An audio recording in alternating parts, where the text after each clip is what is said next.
C'est une société civile reconnue en République démocratique du Congo.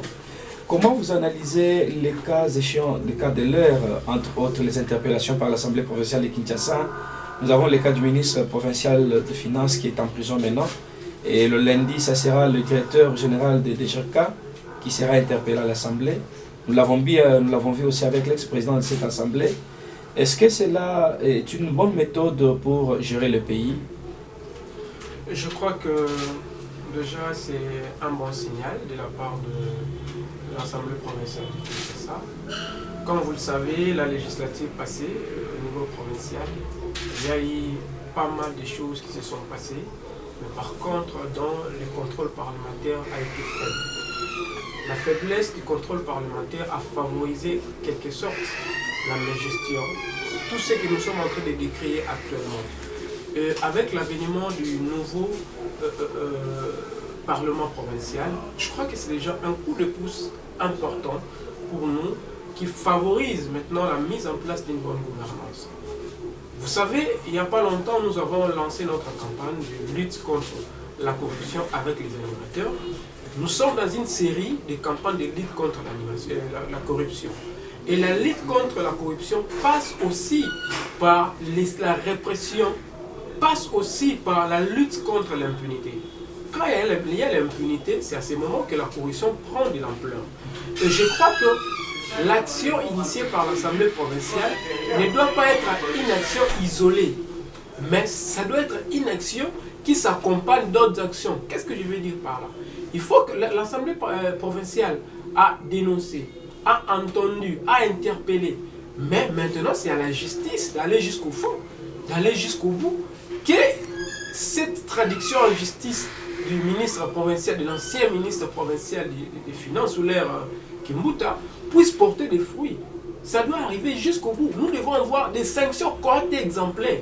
Et cela démontre la capacité même de l'Assemblée provinciale de jouir de son droit constitutionnel de contrôler l'exécutif provincial. Parce que quand il n'y a pas de contrôle de l'exécutif provincial, c'est à ce moment que nous voyons tout ce que nous sommes en train de subir aujourd'hui. Aujourd'hui, Kinshasa est la ville la plus insalubre. On ne sait pas vivre à Kinshasa. Et tout ça, c'est la conséquence directe du manque de contrôle parlementaire. Je crois que c'est un geste vraiment sanitaire que l'Assemblée provinciale a initié.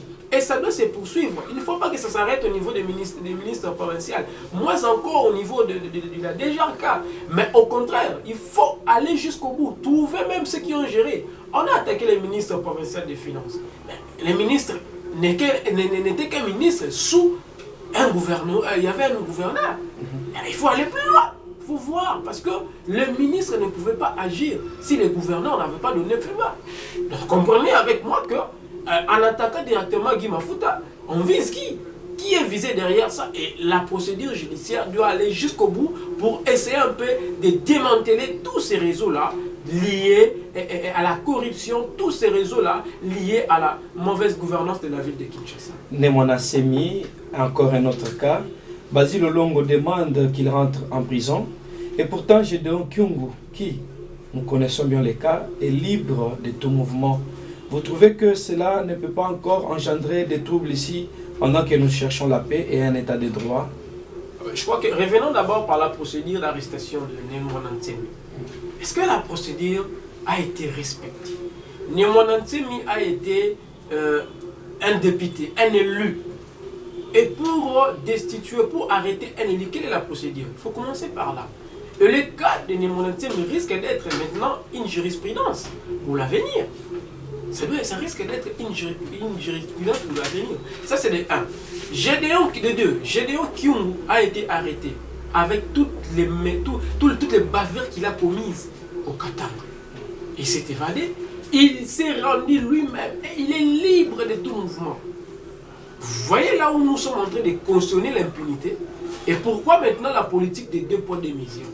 Le gouvernement doit être réellement responsable et surpasser les intérêts personnels, surpasser les combats politiques pour mettre en application la vraie justice. Alors la bonne justice, la justice que le peuple a besoin de voir.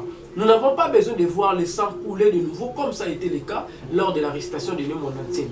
Non, nous n'avons plus besoin de ça. Il faut que la justice coopère. Nous venons d'apprendre que Némona Ntsemi a été conduit paisiblement à la prison centrale de Makala. Nous osons croire que cela a été négocié aisément. Mais qu'à cela ne tienne, il faut établir des responsabilités.